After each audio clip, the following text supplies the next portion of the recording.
उज्जैन महाकाल की अद्भुत कथा। आइए सुनते हैं। सुनने से पहले चैनल को सब्सक्राइब और वीडियो को लाइक जरूर करें, साथ साथ अपना कमेंट भी करें।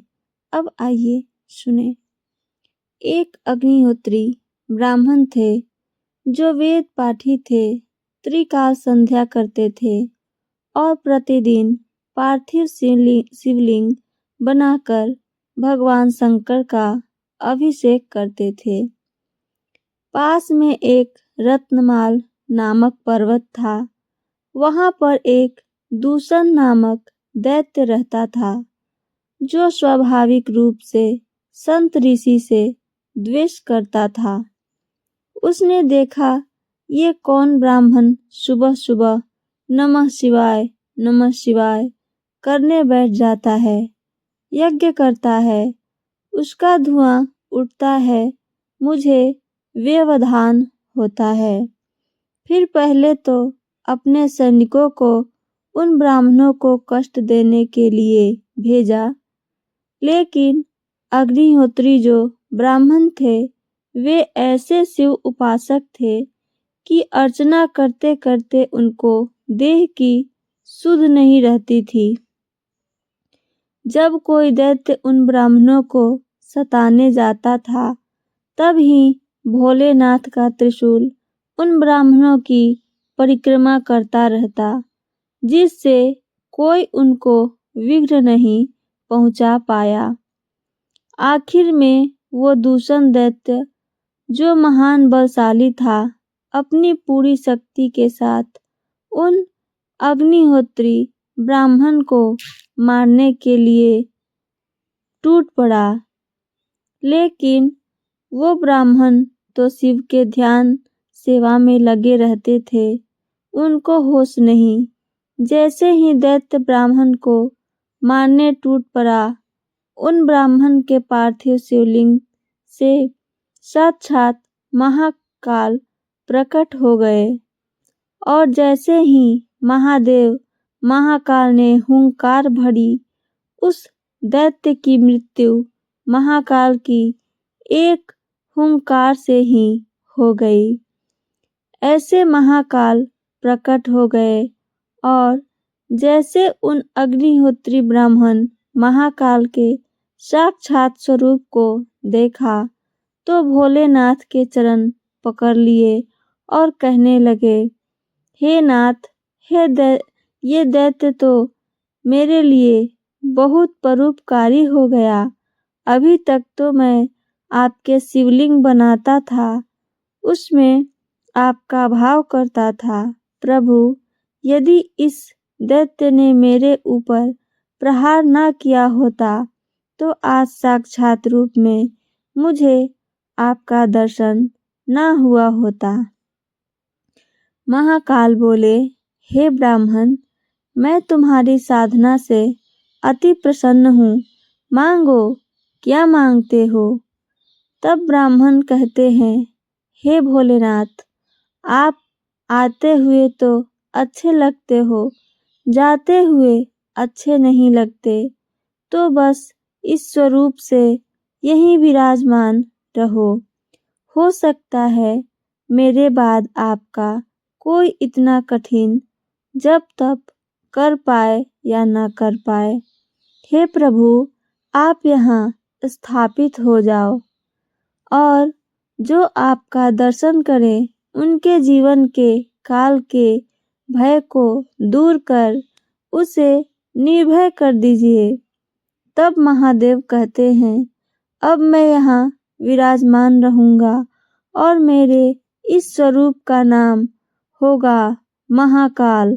फिर तभी से महाकाल उज्जैन में विराजमान हो गए। फिर कुछ साल बाद वहाँ एक चंद्रसेन नामक राजा हुए। वो भी महाकाल की सेवा पूजा करते थे।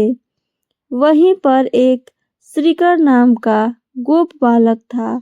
उस समय तक मंदिर का निर्माण नहीं हुआ था। वहीं से श्रीकर अपनी मैया के साथ निकलता हुआ जा रहा था। बालक ने देखा राजा पूजा अर्चना कर रहा है। बालक ने अपनी मैया से कहा, मैं भी भगवान की पूजा अर्चना करूँगा। माँ ने कहा, बावरे, ये राजा का मंदिर है, वहाँ सब लोग नहीं जा सकते, चल यहाँ से। लेकिन वो बच्चा हट करता वहीं पे ही रहा। नहीं, मैं भी शंकर जी की पूजा करूँगा। तब माँ ने कहा, बेटा, वो राजा का मंदिर है। बालक बोला, तो मैं अपना एक अलग शिव मंदिर बनाऊंगा। बालक ने पास में क्षिप्रा नदी से गोल गोल पत्थर उठा लिया, शिवलिंग के जैसे, और घर पर बैठकर उसी पत्थर रूपी शिवलिंग की पूजा करने लगा। पूरी लगन के साथ तन्मय होकर शिवलिंग का अभिषेक करता, जल चढ़ाता, बेलपत्र चढ़ाता। लेकिन दूसरी ओर माँ बहुत दुखी हो गई और सोचने लगी, ये कुछ काम धाम नहीं करता, बस उस पत्थर की पूजा में लगा रहता है। तब उस बालक की माँ ने उस पत्थर को उठाकर क्षिप्रा नदी में फेंक दिया। चल हट, रात दिन इसी में लगा रहता है। जैसे ही उसकी माँ शीला को फेंका नदी में, वो बालक व्याकुल होकर चीख चीख कर रोने लगा, मेरे भोलेनाथ, मेरे भोलेनाथ, मेरे भोलेनाथ। वो बालक क्षिप्रा नदी में कूदकर प्राण त्याग देता।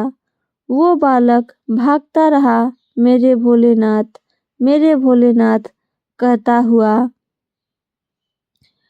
यहीं से कूद जाना चाहता था नदी में। लेकिन उसी समय उन महाकाल के शिवलिंग से पुनः महाकाल प्रकट हो गए और उस भागते डूबने जा रहे बच्चे को बचा लिया। राजा देखता रह गया। भगवान ने राजा से कहा, मैं महाकाल हूँ, अग्निहोत्री ब्राह्मण के लिए प्रकट हुआ था। अब ये मंदिर केवल राजा का नहीं, सार्वजनिक होगा। सब लोग यहाँ आकर पूजा सेवा कर सकते हैं, दर्शन कर सकते हैं। तो ये थी आज की उज्जैन महाकाल की रहस्यमय कहानी। प्रेम से बोलिए उज्जैन महाराज की जय। तो ये थी मेरी आज की कहानी दोस्तों। कहानी को सुनकर चैनल को सब्सक्राइब और वीडियो को लाइक, साथ साथ अपना कमेंट जरूर करें। सुनने के लिए धन्यवाद।